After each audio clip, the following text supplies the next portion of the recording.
డబ్బు కొట్టు సర్వే రాయించుకో. అవునా, ఇది నిజమేనా? సర్వేలు అలాగే చేస్తారా? రిజల్ట్ అలాగే ఇస్తారా? వీటికి నమ్మదగిన అవకాశాలు అయితే లేవా అంటే జరుగుతున్న రాజకీయ చరిత్ర చూస్తే అదే నిజం అంటున్నారు.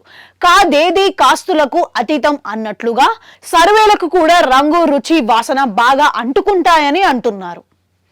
ఏ సర్వే ఎలాంటిది, ఎవరికి ఫేవర్ అన్నది కూడా కాస్త రాజకీయ పరిజ్ఞానం ఉన్న వారికే ఇట్టే అర్థమైపోతుంది. సర్వేను చూసి ఎవరైనా ఇదే నిజం అనుకుంటే అంతకంటే పొరపాటు లేదని అంటున్నారు. సర్వేలు నిజానికి సైంటిఫిక్ మెథడాలజీతో చేస్తే చాలా చక్కటి ఫలితాలు వస్తాయి. 100% నిజాలు కాకపోయినా ఒక అవగాహనకు సమగ్రమైన అంచనాలు సర్వేలు ఉపయోగపడతాయి. నిజానికి సర్వే వ్యవస్థ అన్నది చాలా ఉపయుక్తమైనది. తప్పులు ఏదైనా జరిగితే సరిదిద్దుకునేందుకు వాడుకోవచ్చు. ప్రజల మూడ్ ఇలా ఉంది అంటే వాటిని సెట్ రైట్ చేసుకుంటూ వాళ్ళెందుకు ఆస్కారం సర్వేలు కల్పిస్తూ ఉంటాయి. కానీ సర్వేలను తప్పుదోవ పట్టిస్తూ తమకు అనుకూలంగా చేయించుకుంటూ తమను తాము మభ్యపెట్టుకుంటూ జనాలకు మభ్యపెడుతూ వదులుతున్న ఈ సర్వేల వల్ల లాభం కంటే నష్టం ఎక్కువ అని అంటున్నారు. గత 2 ఎన్నికల నుంచి సర్వేశ్వరులు దిగిపోయారు. రాజకీయ వ్యాపారానికి మించి సరిపాటి ఏదీ లేదని భావించి సర్వేశ్వరులు ఎక్కడ ఎన్నికలు జరిగినా వచ్చి వాలిపోతున్నారు. వారు చేస్తున్న విధానం ఏమిటి, తీసుకుంటున్న శాంపుల్స్ ఏమిటి అన్నది కూడా తెలియడం లేదు. కేవలం కాకి లెక్కలు చెబుతూ, చిలక జోస్యం చెబుతూ ఏ రాజకీయ పార్టీ గూటిని కూడా ఆ పాట పాడుతూ తప్ప పబ్బం గడుపుకుంటున్నాయి.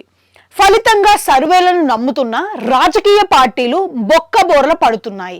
కొన్ని పార్టీలైతే విపరీతంగా నమ్మేసి అధికారం నుంచి కూడా దిగిపోయి దారుణమైన పరిస్థితులు ఎదుర్కొంటున్న నేపథ్యం కూడా ఉంది. ఇదిలా ఉంటే ఏపీలో చూస్తే సర్వేల కథా కమామీషు చాలా తమాషాగా ఉంది అని చెప్పాల్సి ఉంది. సర్వేలు అంటే వెంటనే వచ్చే మాట ఫేక్ అని, జనాల మూడ్ ఏమిటో తెలియదు కానీ భారీ నెంబర్లు వేసి ఫలానా పార్టీ గెలుస్తుంది అని వన్ సైడెడ్ గా చెప్పేస్తున్న సర్వే రాయళ్లను అంతా చూపిస్తున్నారు. జాతీయ సంస్థలు కూడా ఇందుకు మినహాయింపు కాదు. వారికి ఉన్న ప్రయోజనాలు ఏమిటో, ఎవరిని నెత్తిన పెట్టుకొని వస్తున్నారో, జనాల చేత ఎవరిని మోయించాలని చూస్తున్నారో, దాని వెనుక వారికి ఉన్న ఇంట్రెస్ట్ ఏమిటి అన్నది అందరికీ తెలిసిందే. అలాంటి ఫేక్ సర్వేలను చూసిన జనాలు మాత్రం అసలు నమ్మడం మానేస్తున్నారు.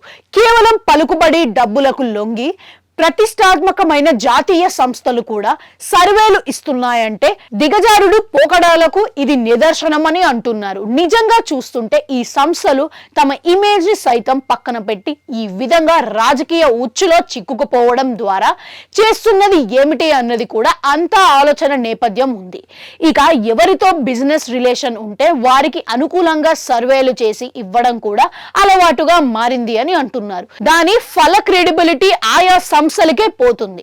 మరి వాటికి కూడా సిద్ధపడి సర్వేలు చేస్తున్నారు అంటే దాని వెనక వత్తిళ్ళ ఏ స్థాయిలో ఉన్నాయని కూడా అర్థం చేసుకోవాలని అంటున్నారు.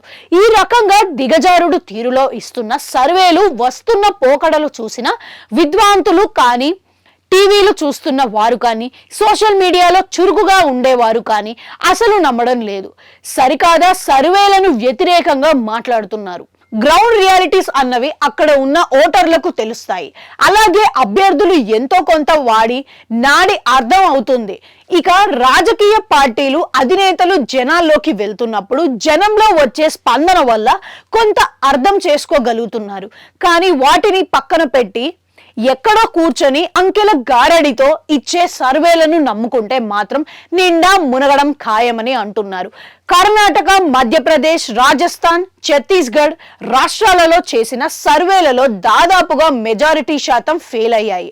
4 నెలల క్రితం తెలంగాణలో జరిగిన ఎన్నికల్లో అనేక సర్వేలు తప్పుడువి అని నిరూపించబడ్డాయి.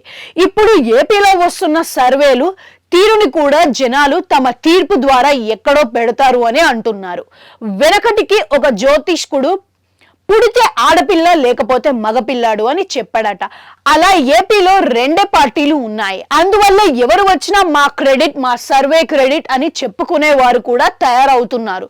సో సర్వేలకు కాలం చెల్లింది అని అంటున్నారు మెజారిటీ జనాలు.